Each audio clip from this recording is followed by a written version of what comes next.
திருவாரூர் மாவட்டத்தில் இரண்டாவது நாளாக கனமழை பெய்து வருகிறது. விவரங்களுடன் இரானுடைய செய்தியாளர் ராஜசேகர், தற்போது மாவட்டத்தில் எந்தெந்த பகுதியிலெல்லாம் கனமழை பெய்து வருது? இந்த மழையின் காரணமாக விவசாயிகளுக்கு ஏதாவது பயன் கிடைக்க வாய்ப்பு இருக்கா? தேவப்பிரியன், திருவாரூர் மாவட்டத்துல கடந்த 3 மாத காலத்திற்கு மேலாக கடுமையான வெப்பம் என்பது நிலவி வருகிறது. இந்த வெப்பத்தின் காரணமாக நிலத்தடி நீர்மட்டம் முற்றிலுமாக பாதிக்கப்பட்டு குடிநீர் தட்டுப்பாடு என்பது மாவட்டம் முழுவதும் நிலவி வருகிறது. இந்த நிலையில இன்று காலை முதல் கடுமையான வெப்பம் நிலவி வந்த நிலையில தற்பொழுது கடந்த 1 மணி நேரத்திற்கு மேலாக மாவட்டத்தின் பல்வேறு பகுதிகளில் கனமழை என்பது பெய்து வருகிறது. இந்த கனமழையின் காரணமாக வெப்பம் தணிந்து குளிர்ச்சி நிலவி வருவதால் பொதுமக்கள் மிகுந்த மகிழ்ச்சி அடைந்திருக்கிறார்கள்.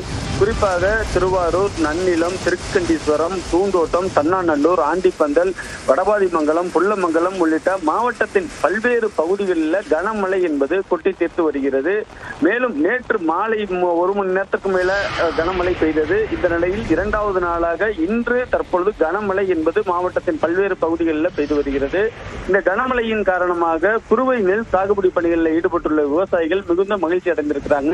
காரணம் என்னவென்றால் 30லிருந்து 40 நாட்களான பயிர்கள் அனைத்தும் தண்ணீர் இல்லாமல் கருகி வந்த நிலையில தற்பொழுது பெய்யக்கூடிய மழை என்பது மிகுந்த பயனுள்ளதாக இருக்கும். ஏற்கனவே ஆழ்துளை கிணறுகள் வைத்திருப்பவர்கள் மட்டுமே நெல் சாகுபடி பணிகளில் ஈடுபட்டு வந்துட்டு இருந்தாங்க. நிலத்தடி நீர்மட்டம் வெகுவாக குறைந்ததன் காரணமாகவும் மும்முனை மின்சாரம் முறையாக கிடைக்காத காரணத்தினாலும் ஆழ்துளை கிணறுகள் மூலமாக தண்ணீர் வராத காரணத்தினால பயிர்கள் அனைத்தும் கருகி வந்தது. தற்பொழுது 2 நாட்களாக பெய்யக்கூடிய இந்த கனமழை என்பது விவசாயத்திற்கு நெல் சாகுபடிக்கு மிகுந்த பயனுள்ளதாக இருக்கும் என விவசாயிகள் மிகுந்த மகிழ்ச்சி தெரிவித்திருக்கிறார்கள்.